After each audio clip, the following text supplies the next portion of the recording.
നമസ്കാരം. കൊട്ടാരക്കര മീഡിയയിലേക്ക് സ്വാഗതം. കൊല്ലം കൊട്ടാരക്കരയിലുണ്ടായ വാഹനാപകടത്തിൽ യുവതിക്ക് ദാരുണാന്ത്യം. പുത്തൂർ സ്വദേശിനി അനഘ പ്രകാശാണ് മരിച്ചത്. അനഘ ഓടിച്ചിരുന്ന സ്കൂട്ടർ ലോറിയുമായി കൂട്ടിയിടിച്ചാണ് അപകടമുണ്ടായത്. SFI കൊല്ലം ജില്ലാ കമ്മിറ്റി അംഗവും DYFI നെടുവത്തൂർ ബ്ലോക്ക് എക്സിക്യൂട്ടീവ് അംഗവുമാണ് അനഘ.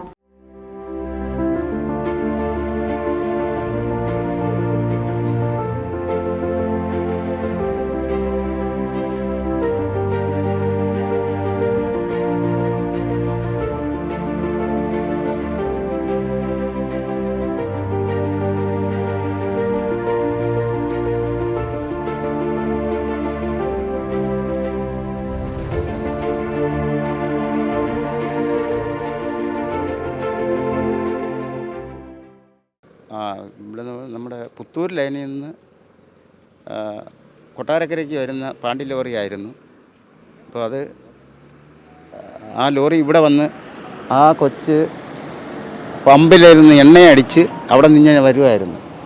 വന്ന വഴിക്ക് ഞാൻ അവിടെ നിൽക്കുമായിരുന്നു. ഒന്നുമില്ല, മൂലയ്ക്ക് ബാബുവിൻ്റെ കടയിൽ അടുത്തിരിക്കുമായിരുന്നു.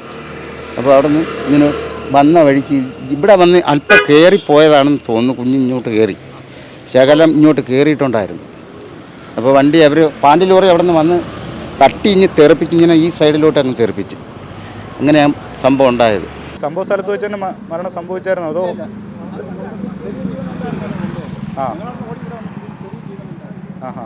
കൊട്ടാരക്കരയിൽ നിന്ന് ഇങ്ങോട്ടുള്ള പുത്തൂരേക്കുള്ള വഴിയിൽ വരുമായിരുന്നു അത്.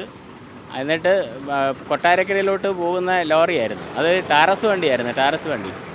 ടാറസ് വണ്ടിക്കകത്ത് വന്നിടിച്ചാണ് ആക്സിഡൻറ്റ് നടന്നത്. ആരോ പറഞ്ഞത് ഇവിടെ ഒരു വണ്ടി ഉണ്ടായിരുന്നു, അതിനെ ഓവർടേക്കാൻ ശ്രമിച്ച വഴിക്കാണ് ആ വണ്ടി വന്ന് തട്ടിയതെന്നാണ് പറഞ്ഞത്.